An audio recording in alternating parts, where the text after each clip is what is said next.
everyone, welcome to Unfinished Business, a podcast by Rice Bowl. This is where Rice Bowl is a venture capital that actually work with founders to identify the gaps, the stories, the untold stories, not the polished decks. So Rice Bowl started because we wanted to tell the real stories about the journey of most of our entrepreneurs, not the glossy pitch deck, not the buzzword. So instead of another corporate podcast or a technical show, we created something more layman, honest and relatable. So a space for the founders to talk about unfinished business, the journeys, the pivots, and the misses, and sometimes the failures. So on this show, we explore entrepreneurship through something we call 70s, the technology, the trend, the traction, the teams, the terms, the total addressable market, and many more. So for today's episode, we're zooming in on trend and technology. How brand can spot the culture shift, ride the momentum, and turn lifestyle into long-term growth. So here with me today is Venon. From a startup name to a national name, ZUS is now brewing something bigger. So congratulations, Venon, on your store number 1000. That's really amazing. How can you guys do it in such a short time? It's massive. So I have burning question number one. What was ZUS' original idea? Was it something you had in mind for a long time? Because I understood that before ZUS, you had other ventures, also in the tech space, in the commerce space, right? So was ZUS an accident or something that you planned for a long time? Okay, so in ZUS itself, we have actually 8 co-founders, and we call ourselves the Avengers because all of us were sort of like assembled in different timeline, right? Within the during the startup days. Are you all coffee lovers? Well, we drink coffee, but don't necessarily love it. Okay. Yeah, but yeah. So actually, the idea came from the founder himself, who's also our group CEO, Ian. Ian had that vision whereby we wanted to serve, because in Malaysian market itself, right, you'll be able to see coffee being sold in convenience store that is priced 5 ringgit and below. Yes. Yep. Then you've got the a bit more premium mass that sells, say, black coffee at 10 ringgit and above. Yeah. But there's nothing that's in between. Right. Yeah. So he actually saw the gap whereby, this is the customer base that we should be serving, right? And of course the idea is really to bring good quality coffee and selling it at an affordable price. Yeah, of course, coupled with the tech experience that we've got, then the whole idea came about and say that why not we sell coffee online. Yeah, and we were also the very first startup or first coffee company that offered pickup and delivery using the app, and everyone was just saying that, hey, why are you even selling coffee through an app, right, where I can just order it through the counter, and right.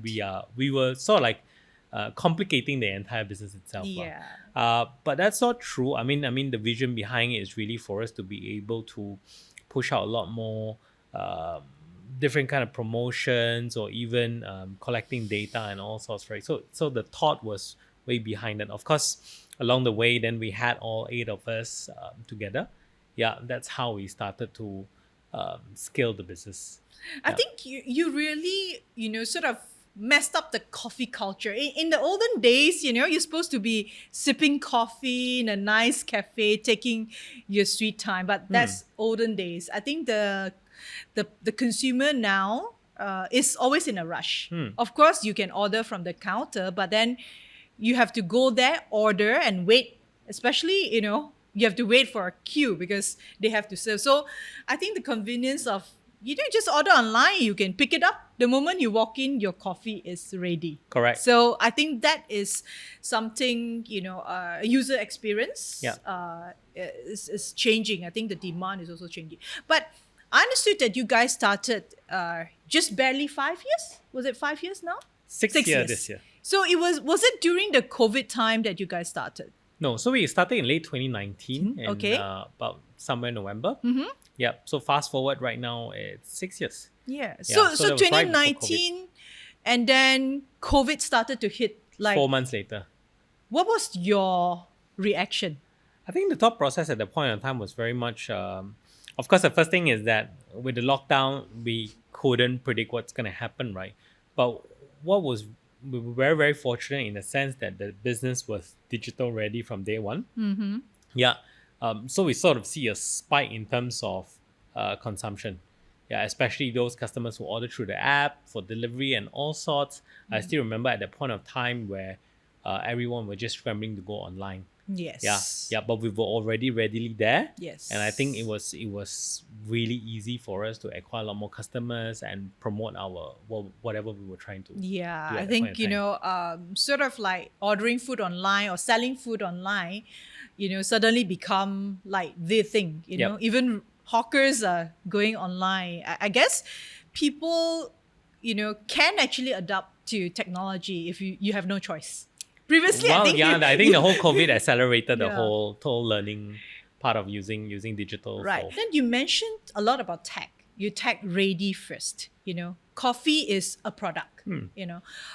What about now? Do you see it still as a coffee, or maybe I frame my question? Are you a coffee company, or are you a tech company, or are you a lifestyle company? Yeah, I think from the very beginning we were digital ready. I wouldn't say that we were tech ready. Mm-hmm. Digital ready would mean that we were available through an online Like, platform. okay. Yeah. Again, we used to call ourselves as the number one delivery coffee delivery company, right? But now again, fast forward later, we don't think we are a tech company. Neither are we a coffee company. In fact, we see ourselves very much as an e-commerce business itself, where all the transactions or most of the transactions are transacted online. Yeah, and the product itself is just coffee lah, right? Okay. In fact, 60% of the transaction actually comes from our app itself. Mm-hmm. 20% comes from your other third-party platforms, which are also digital. Then you've got a minimal amount of them who actually walk in. Right. Yeah. So a lot of things that we do always utilize a lot of, say, your e-commerce way of tracking customer acquisition costs, your lifetime value, your drop-off rates, and those kind of metrics, right? And every single store to us is very much a new distribution point. Yeah. Because again, I mean, we can be promoting across the entire nation itself, but if we don't have sufficient stores to serve our customers, then no point lah. Yeah, It's true. That's true. yeah. So it's very much e-commerce, and every single store is very much our distribution point. Now, I mean, we have got coffee brands like the likes of the big brands, the Starbucks, that almost like, I think, 40,000 stores worldwide. Then you have the China's Luckin Coffee, many thousand stores. When you started ZUS, was it, did you ever thought that it's going to be reaching 1,000 in a short span of time? Or were you like, some of my friends were starting, I want this cafe just to chill, relax, something I like to drink coffee, but I also make it a business. Yeah. Well, did you ever imagine it's going to be 1,000 stores in such a short time? Yeah, I mean, let's not say about in such a short time, right? In the entire lifetime also, we wouldn't have thought that we were going to open about 1,000 stores, right? In fact, the target in the very early days was just 180 stores, and we're good enough because the largest at the point of time only had 360 stores, and we're In Malaysia, yeah, right? in Malaysia, and we're 360. if we can open half of it, I think we're Yeah. doing a good job, right? Exactly. But little did we know, I think in 2020 we scaled to about 18, 19 stores. 2021 we ended the year with 60 stores. Then the year after that we did 180, so we ended the year with 180 stores. Then we doubled again to 360. Last year we did 680 over, and then now we have 1,000 stores across different countries itself, right? Never thought we would be this size. Yeah, but it's just constant growing, constant pushing. Who knows what's gonna be like next year. Well, I really hope you double the 1,000. Hopefully. Who knows, right? Like I said, maybe 5 years. I say short, but to some people, 5 years is already a long time. Yeah. Right. But anyway, I mean, to do one shop perfectly, like in any other business, right, or any other product, to build a complete, really, good product is one. But then to scale it, right? Quality comes in place, especially like food. We have many food franchises and all this, but the quality of food, how do you actually balance it? I think team, really plays an important role, your operations. So, you are the operation guys. So what is the secret recipe? Yeah. Okay. So I think earlier on you mentioned about running a perfect store, right? In our view, there's never a perfect moment. Neither is there a perfect store. Okay. It's always really how much better can we do, right? Over time.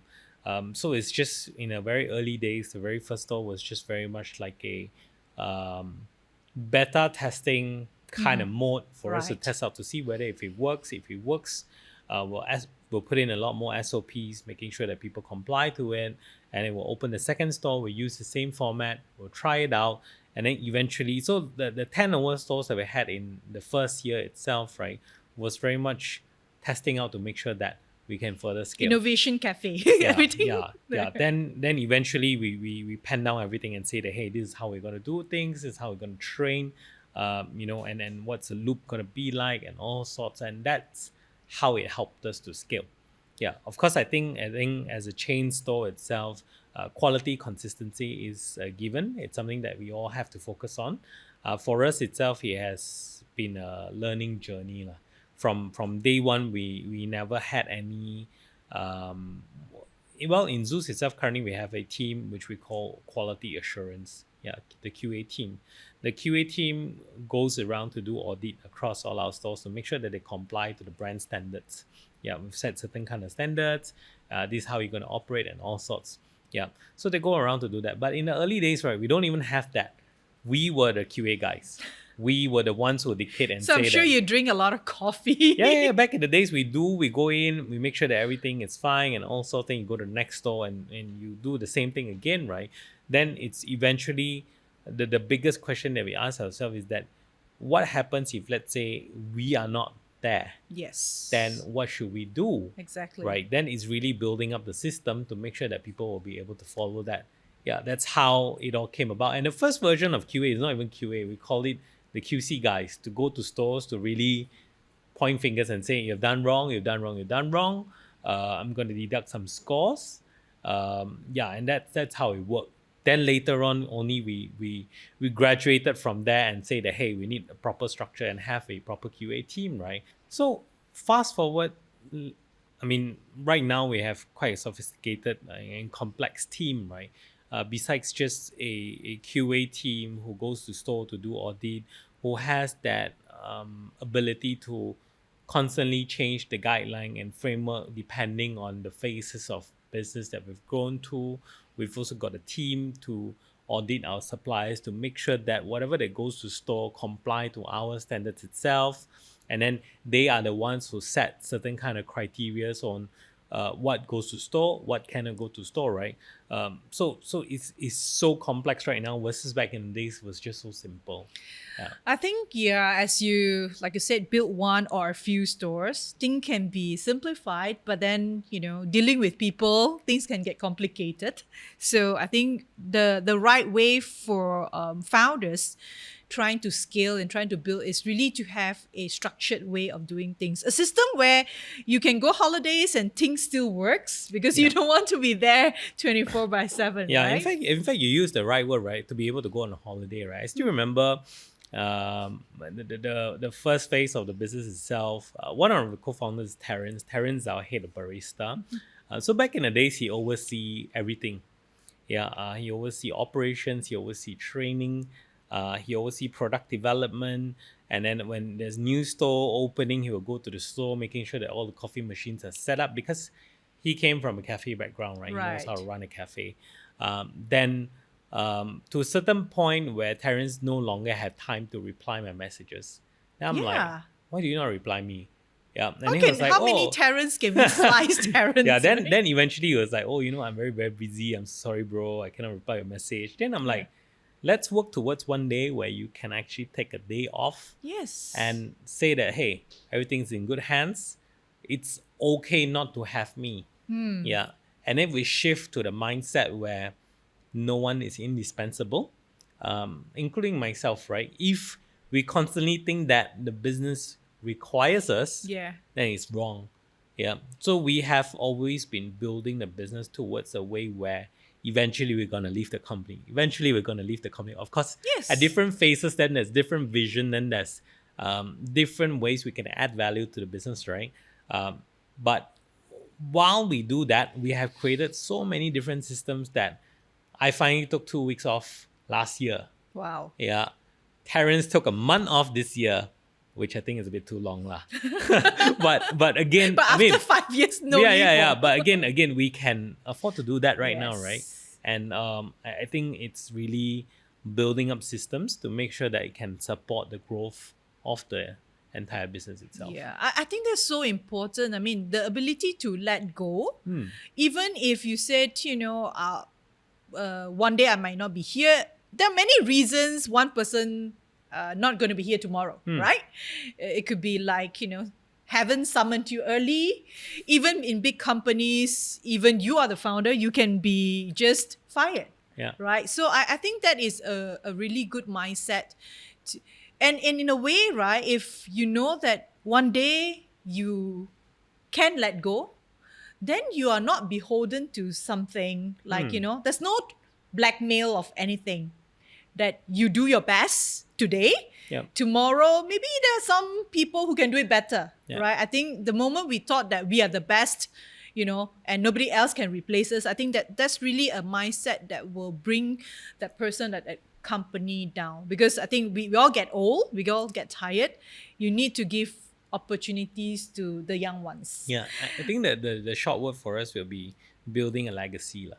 Yeah. Right, building a legacy, making sure that the continuance is there where, even if one day, the business has grown for 30, 40 years and we're no longer around, right, but it can still sustain, I think we are very successful. Yeah, in that sense, if we are able to do that. Yeah, so I've noticed, of course, coffees. In fact, yesterday we just ordered this yam kind of coffee, and it was like, wow, it's so nice. So I've noticed that you have also moved towards a little bit more diversified merchandise. Of course, when I go and drink coffee, I may be hungry and want to eat something. So if you can share, like, from a revenue of a store, like maybe how many percent is still coffee, or still majority coffee, I believe. But does the other merchandise and the other, complementary, food plays a big role in as you move forward? Yeah. So beverages itself actually takes up 90% of the revenue. People still go to ZUS to drink coffee. Correct. Yeah. 10% of the revenue actually comes from food.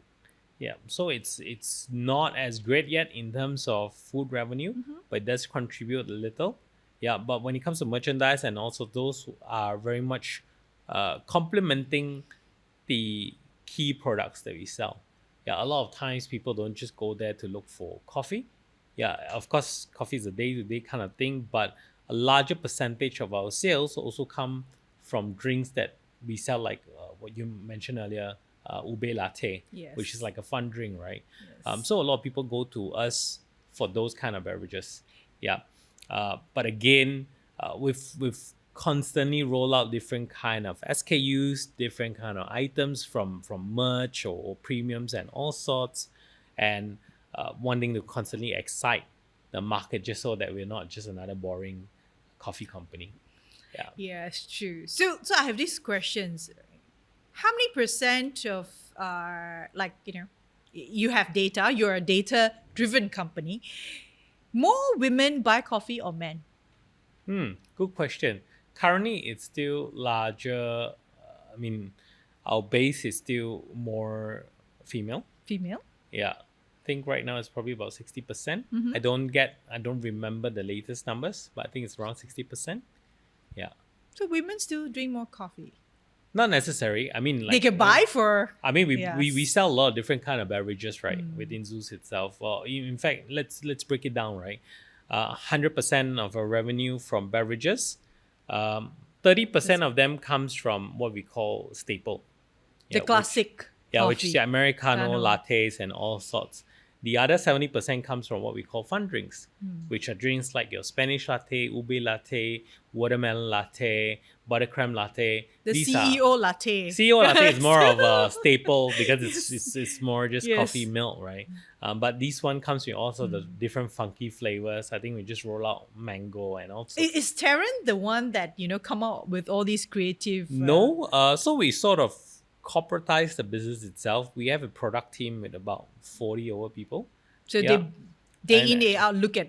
Correct. how to- So the team itself would then look into different kind of things, insights, data, and all sorts. What will sell, what doesn't, what kind of ingredients will work well, and then we'll push it through and we'll experiment. And we've got different teams or different verticals that look into different kind of products. Yeah, and then we'll do mass testing and then we'll roll things out. Yeah. So you deal with, coffee, but the base product is still coffee beans, right? It's commodity, right? There are many F&B companies that they grew so big, then they will have their own farms and all this, right?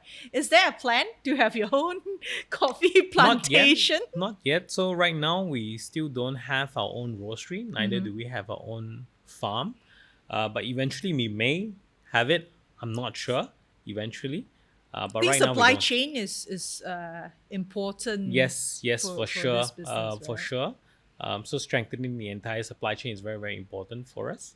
Yeah, but for now, not yet in terms of owning a farm and roastery. Yeah. Yeah. So in ZUS, right? Personally yourself, right? You've been building it, with your team for a long time. Although you mentioned that there are, a few of you, but you probably come together in different timing. Maybe there's Couple no months perfect lagging, time. yeah, there's yeah. couple months lagging, yeah. Every moment I think is a perfect moment, right? So if I were to ask you, right, what's the biggest risk you have personally, taken in ZUS? A decision that, is like, oh, if I don't do, did. If I do, maybe, is it venturing overseas? Because a lot of brands in Malaysia, they would love to go overseas. Most of the startups, maybe tech startups, they would always say, I want to go to Silicon Valley. I want to go, my question would always be, have you covered enough locally? But I think for ZUS, you guys were focusing really on Malaysia, for most part of it, right? So was going overseas, you consider it a big risk? Yeah, of course. I think for us itself, right, how we've been running the business has always been making sure that we don't spread ourselves too thin. Yeah. So it was also building the foundation from Malaysia itself before going overseas. Yeah.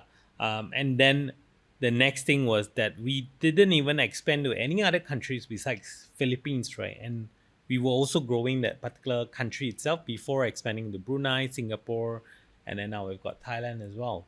But yeah, we don't spread ourselves too thin. Was it the most risky move? I don't think so. Neither was it a personal decision. It was very much everyone was aligned that we have to move abroad. Yeah. And we thought Philippines was just the right country for us. Yeah. Then now the question is, what was the riskiest move that I've done in the organization itself, right? I think decision making is really it's either right or wrong. I don't think that's anything Half that's right. in between, lah. There's nothing that's in between, lah, right? Right. So it's either right or wrong. But then it's just really how much of data, how much do you know, what sort of logic do you put into it to then consider that this is actually the right decision that I'm making, right? So for me personally, I think the one that has been holding me back has always been PR comms. Yeah. I still remember back in the days we didn't have a PR team. Right. Yeah. And we don't know how to deal with the public because again we're customer facing. We have a couple hundred stores in Malaysia. We're quite sizable. So a lot of people look up to us in terms of how do we respond, right? Yes. But for us itself, a lot of times it's always we are our genuine self. neither do we want to tell lies to, just to make it all fancy I pantsy think lah. honesty Right. is always the best policy. Yeah, but right? a lot of times that's not the case, right? Sometimes, people just don't appreciate that you're being honest. Yeah, when you're honest, then people say that, oh, why do you do that and stuff like that, right? And when you're not honest, people will be like, why do you lie? So then how, right? You So just that's can't that make everyone you happy. can't. And I still remember I shared this with another interview as well, right? Where the most memorable one was the very first PR comms that we sent out to the public, which is an OKU who was looking for a job. Yeah. At that point of time, we don't even know that we had to respond. Yeah. Then the next thing, the most conscious side of us is that this actually happened. It has gone viral. What do we need to do? I mean, even if I don't address to the market, we should improve ourselves in terms of the processes and all. Yeah. Then we came out with, so we went to find out, we understand the timeline, we put it into the press release. And then the next part of it was very much, these are my action plans. I think there were like 5 or 6 action plans that we put out. We commit to this, we're going to change this, right? And these were the ways of how we work. I mean, similarly, a lot of times you work in startup, there's always postmortem and all sorts, right? Yes. And then you commit to doing certain things, and that's how we operated. Then the question is, if you're being too honest of what happened and then what you want to do, would people then, come back after you, right? And if you're not honest and you just put up a one-liner and say that, oh, I apologize and all sorts, then it doesn't reflect so much on our DNA or our culture. So then we just roll out and say, hey, let's be ourselves and put it out, and don't think too much and just do our best. Yeah. Yeah. I think sometimes the expectations from the public, right? I mean, especially, PR crisis team, you can't just compare with, someone who just started a business versus the big companies where they have a whole machinery to push out, so-called, to me, most of the time, it's very sugar-coated lah. It's like, I accept my mistake, but I'm not really. You tell people what they want to hear lah. Exactly. Yeah. It should be what has happened and what you're going to do to improve, right? They Yeah, don't. yeah. But I appreciate that kind of honesty, and I guess the learning would be like, you are customer facing, you're selling a product to customers. You just have to take it as it's a feedback, feedback. In this case, it's an OKU applying for a job. But I'm sure there are many feedbacks from customers. Some are too sweet, some are too bitter. And these are some of the things that maybe the team would take it positively and continue to improve. But like you said, there's no perfect product. There's no, I don't think any product or any service or any food, companies in the world that has got 1,000 people will and 1,000 people like it, right? So it's very difficult to satisfy the more affluent consumers right now. Because previously, I think many years ago, if you are not happy, you need to write a letter to I don't know who to complain. It doesn't go viral. Now, even if it's not your mistake, people maybe will try to, take down the brand, because I think rivalry, and some people are just like, with nothing to do. They want to create their own viral content. So it's actually tough to be in the F&B business. Yeah, it's like yeah. But I think it boils down to again how the team respond to it. The understanding between the co-founders. I think that brings us to another topic, is a culture. So if I were to ask you, like, what's the culture of ZUS? I think the right way to put it is that we are fun, for sure. We are a bit naughty and adventurous. All right. Yeah. That's how we have always been growing the business to be. Of course, I think just some examples, right? Like for longest time, we know that our logo does seem a bit controversial. Yes. Yeah. Okay. But we leverage on that to give us a lot more publicity. Yeah. That's just the more daring whose side of us, idea right? was it? The logo. I don't remember whose exact idea was it.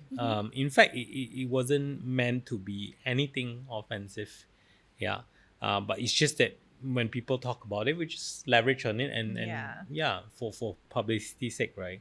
Then, in terms of adventurous and naughty and all sorts, I think a lot of our customers will be able to see it through a lot of our ads, our social media, the way we communicate or engage with our consumers are very, very different versus any other brands, right? And that's just very much us. Yeah, we just more, I don't know, some people would think that, oh, it's fun and I can tell, and they can relate when they see the brand and the people behind it, right? And the people behind it is not just the co-founders or the management, it's just really the entire ZUS population itself. I went into one of the a meeting the other day, and someone was asking, what energy or what drugs are you guys on? Where is the energy coming from, right? Then I was like, oh, that's just very much just like How many hours do you guys work on average a day? Good question. I don't know. You don't look at time, right? Of course, so on you have all the time. of course on official HR is really 9 to 6. Okay. Yeah, I don't but think honestly, 9 I to don't know. 6. I don't know. Yeah. Okay. Because I think I I was like, how did it? It's like, it's not even like 3D printer, so it's like production. But I guess once you get it sort of right, a lot of things can be replicated, and it should be, it should not be every store opening you need to be there. There's no way, even you have 10 Venom and 10 Terrence, it's not going to catch up, right? Yep.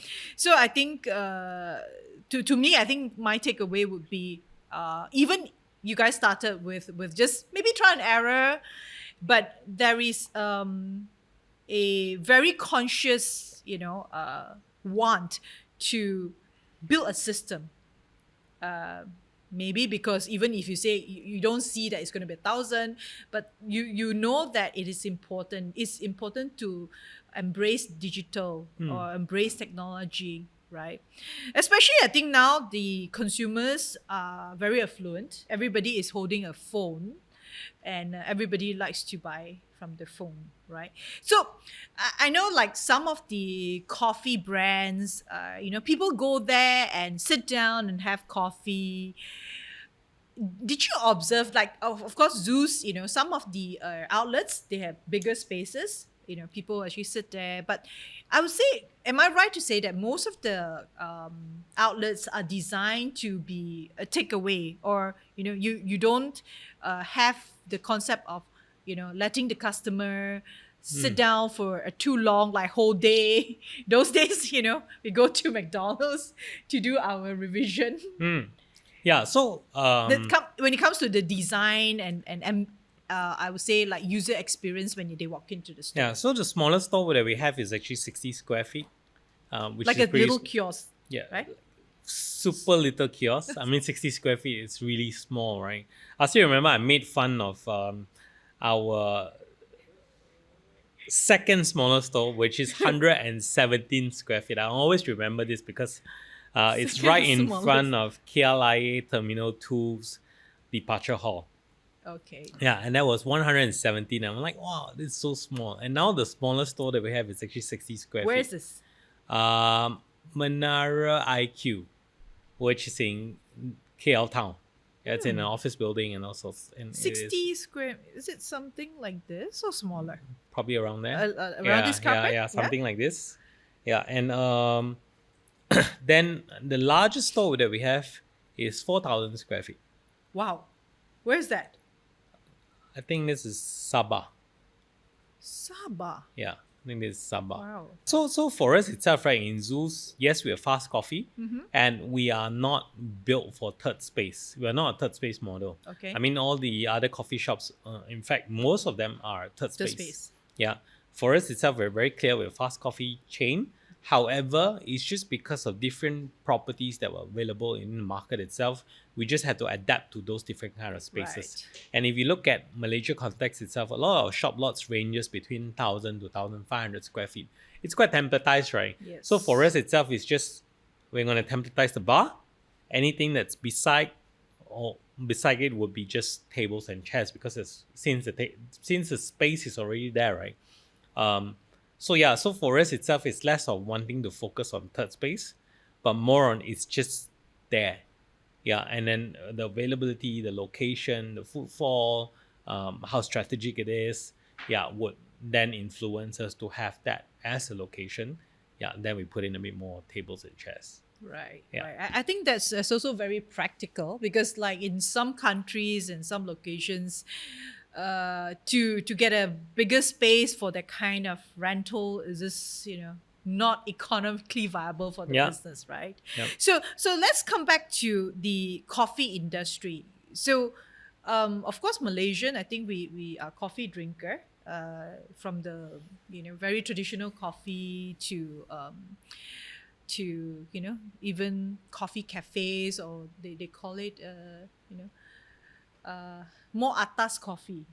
So I recently saw ZUS in the supermarkets, right? Am I right? I think so. And it was my husband who actually picked up that box of ZUS coffee.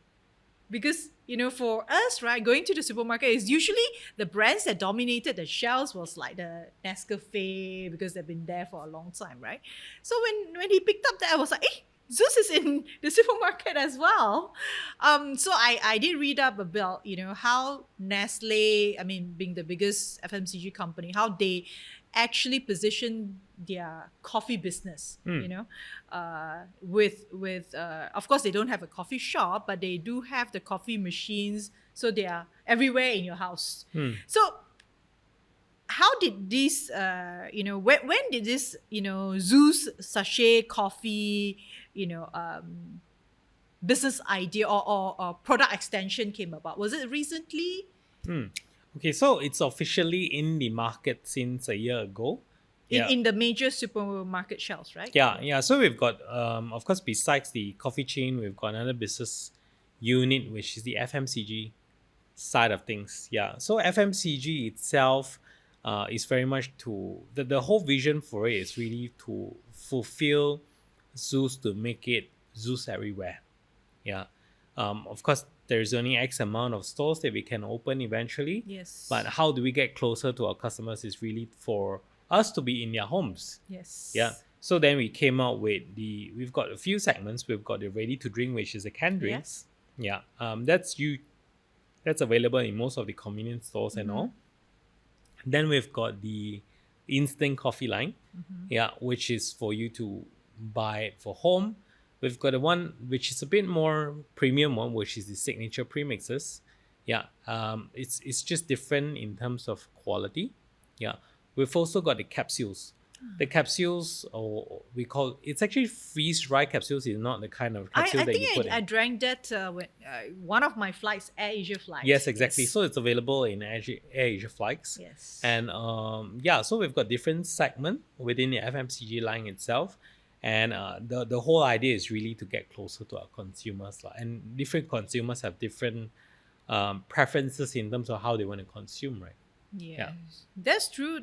I mean, I just love my coffee machine. So, anytime, although ordering is convenient, but still there's a little wait time. So, by just pressing the coffee machine, there goes my, coffee. I think I've got most of the answers that I want from, how ZUS, I mean, now I think most people, if you ask the Malaysian ecosystem, ZUS is definitely, the darling of, when we say startup, unicorn and all this, right? People always refer to a very tech company, right? But I guess, every company now should embrace tech. But I think especially in coffee, there was like people in the rest of the world I think before ZUS exists, never associated Malaysia with coffee. I don't think so. Maybe sambal and all this, yes. But like coffee was always the Western kind of thing, right? There is actually white coffee. Old Town white White coffee lah. coffee, But yeah. Old Town white coffee, I think it caters to a certain market. Maybe older people like me, we still sit down with the kopi kao kao, But I think for the younger generation, the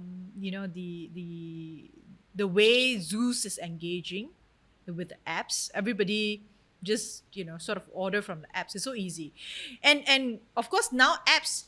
Am I right to say that apps through the apps platform, it drives majority of the revenue, like you said, right? And the sticky factors, because consumers don't have loyalty to anything, so what are one of the two things, if someone were to build it can be coffee, tea, or anything, but using technology like apps, right? What is the one two things that you look at, how to make sure you this person become a loyal fan? It can just be a consumer, but a loyal fan is something really hard to keep them engaged.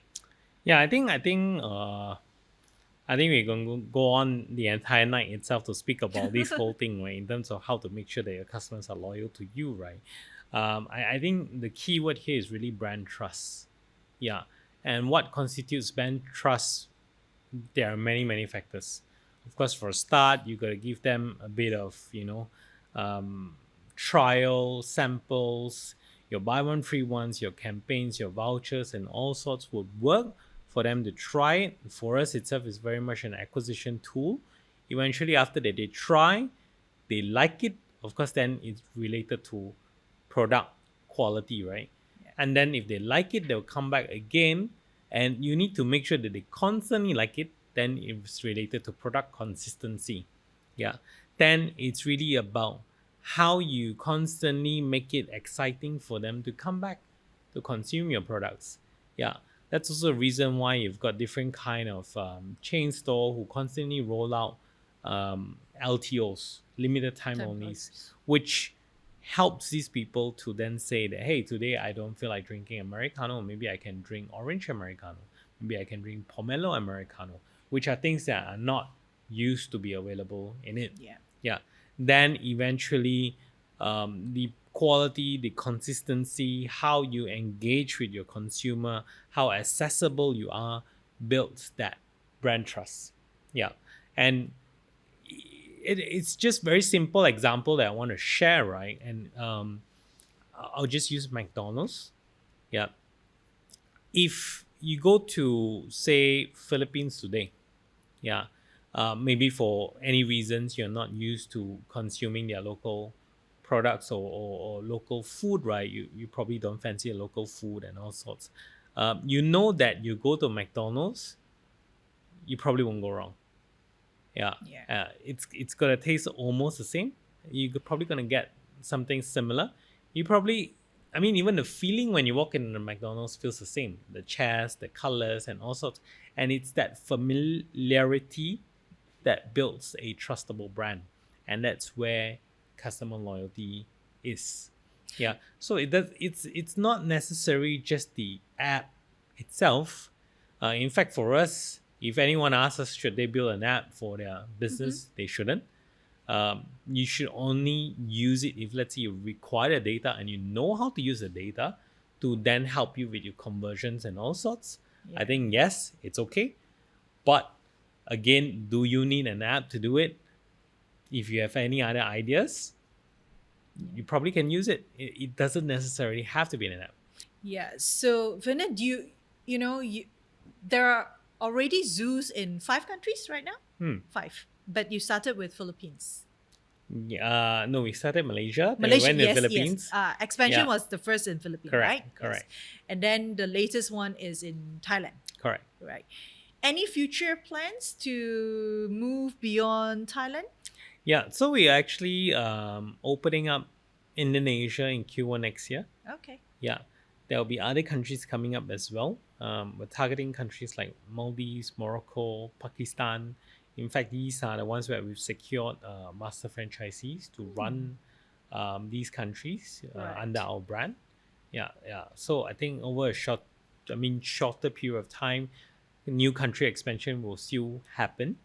Yeah, then it's really expanding the entire FMCG lineup across the region itself. So most of the outlets in Malaysia right now, is it company owned, company Yeah, run, it's all company owned. We call it corporate owned. corporate owned? We don't do franchise. Right. It's Yeah. only overseas Yeah, that correct. sort And of even happen. overseas, we don't do sub franchising. It's very much just master franchise. Even master franchise itself, like I mentioned, Thailand, Singapore, Philippines. These are countries that we own ourselves or we run ourselves. Right, Yeah. right. Okay, great. And to be able to expand in countries like this, even the local expansion, of course, we can't run away from the fact that it will need a lot of capital. So of course, ZUS has raised. I would call it. I mean, it's public news. I would call it a very strategic capital. So in your fundraising journey, right?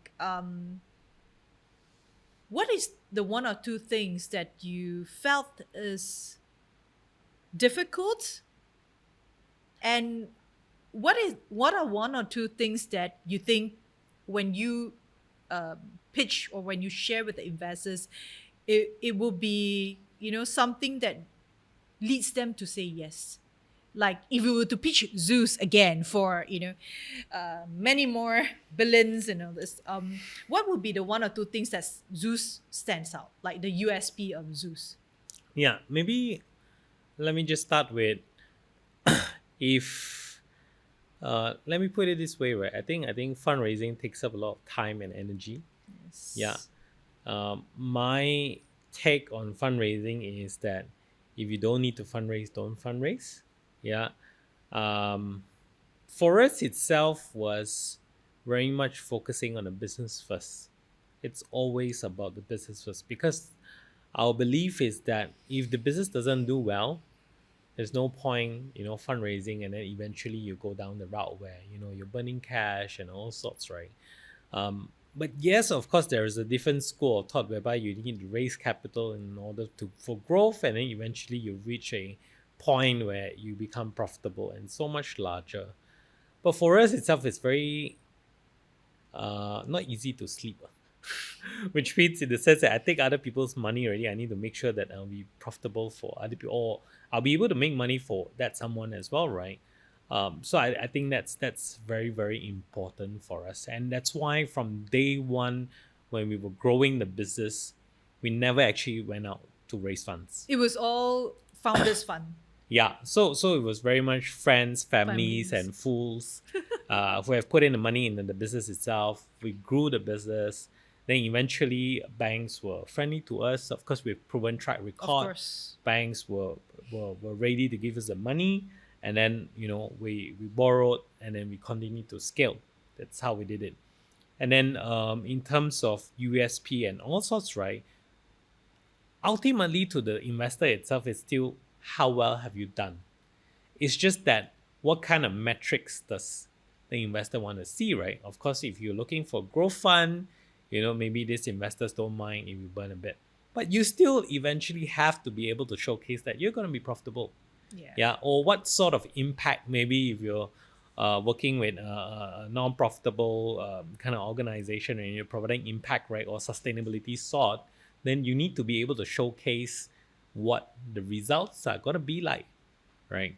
And for us itself, it's as simple as profits. Yeah, I think that should be the key. Yeah. And you need to be able to think ahead in terms of how are you going to help your investor to make money as well, right? It's the same thing like you're going to tell the banks How am I why gonna you should lend me the money and for me to Exactly. grow the business and eventually for me to repay them. So and I think for Zeus itself, yes, I think we've been quite strategic. The first investment was actually from Philippines. Frank we're very, very grateful to Sir Frank who believed in the business itself and put in the first tranche or the first investment. Then we did a second round, which I think that was very much accidental. In fact, after the first round, we were like, let's not do any more fundraising because it was so tiring. but we did have people who were knocking on our door, and it was based on the fundamentals that I mentioned earlier, which is we were growing so rapidly. At the same time, we were profitable. Yeah, and people would just go after you, right? Yes. Yeah. So at the point of time, they were coming after us, and we were like, okay, fine. If let's say everyone's interested, let's do a process. Let's take it further. Yeah, and then we're very fortunate again to have people like KV Asia, Quap, and Kapal Api Yes. to believe in the business itself, and then eventually put in money with us. Yeah, I think you're absolutely right. I think raising fund is energy draining. I mean, but eventually, no matter how you bit around the bush on your metrics, on your hope to grow, it still comes back to the fundamental, right? Yeah. You can't escape too long on the question of when is it going to be profitable. But many companies have raised funds. There are, of course, growth investors that believe that it's okay to burn, but there are people who burn a lot, and there is no light at the end of the tunnel. But I think that also, I guess, why people are knocking on your door, because you're growing, but to start with, you're already profitable, even before the I would say institutional money came, right? So anyway, thank you so much, Venon, for Thanks so much, Venon. sharing it with us. It was really unfiltered, raw, and I like the fact that you did not read the question, and you should be able to answer as it is, because it's your business. Yeah. If a founder needs to refer to the deck when they pitch, and if the VCs or someone asked you a question that is outside of the questions, you're stuck. Then I don't think you really know what the business is. Yep. Yeah. So last question. What is your short-term plan for ZUS and a long-term plan? Do you see yourself still running ZUS in 10 years' time? Yeah, why not? You're still very young, so still. Yeah, I think it's been quite fun journey. Fun journey, very exciting, very challenging as well. I don't think I'm able to take a step back and say that, hey, I'm doing something else, right? Because this is just really exciting. Yeah, over the next 5 to 10 years, still more than happy to be part of the team to continue to grow the business. And I think hopefully one day I'll be able to look back and say that, hey, this is something that I've built and it's part of legacy, right? Yeah. So if one day you don't do coffee, what will you do? Don't know, maybe tea? No, I'm just kidding. I'm just kidding. Tea. I mean, I don't know. I never thought about what am I going to do next. But would still very much still stay within ZUS itself, I think. That's good. I think, it's good to know that you have a vibrant team. I think board meetings does not feel like board meeting. It's probably, every day is a board meeting for you guys, I guess. Not really. I mean, for institutional investors now, so it's not. That is also true. Yeah. So you probably like, oh no, before these guys come in, right? It was more relaxed. Yeah, it's not as fluid anymore. But yeah, I mean, again, they add a lot of value for us as well. So we're very fortunate and very grateful. Yeah. I think for a business venture to work, right, the partnership between the investor and the founders really need to be, I think the communication is important. Else, it will be a one-sided thing. Like, most founders will feel very stressful after they take the money. So maybe that is one of few reasons some ventures actually did not really make it. It was the stress. Anyway, we talk about serious stuff. So let's, end this with something fun, right? I'm going to ask you what we call a fire questions. You don't have to explain, just yes or no, or just pick an answer, right? Your go-to drink in ZUS? Americano in the morning.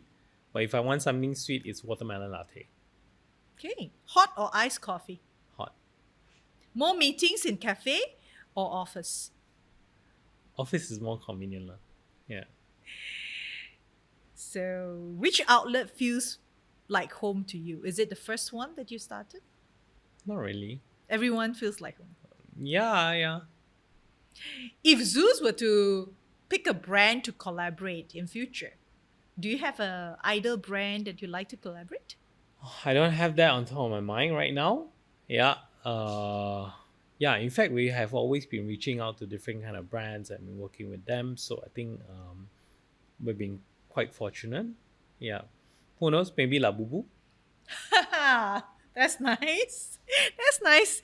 Anyway, that's Venon, from ZUS. So thank you so much, Thank you so Venon, much for having me. for joining us. So this is Rena, your host for our podcast Rice Bowl. So until next time, stay tuned and keep building your unfinished business.